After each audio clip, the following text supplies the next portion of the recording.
Ja, to je naše prvo večje prvenstvo. Šli smo, res smo imeli cilj, da bi naredili nekaj več, tega smo zmožni, ampak očitno smo malo pred spoštovanjem šli v ta turnir. Prva tekma, prvih 10 minut smo dobili tista 2 gola.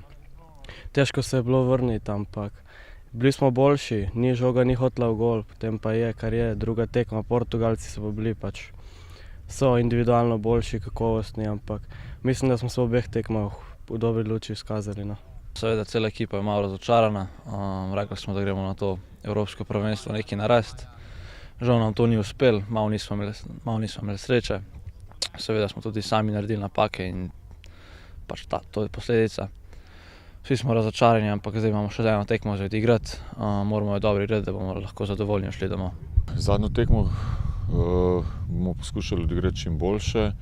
Kljub temu, da nimamo možnosti uvrstitve v četrtfinale, nam ni vseeno, želimo pustiti na koncu dober vtis in se vrniti domov zadovoljni.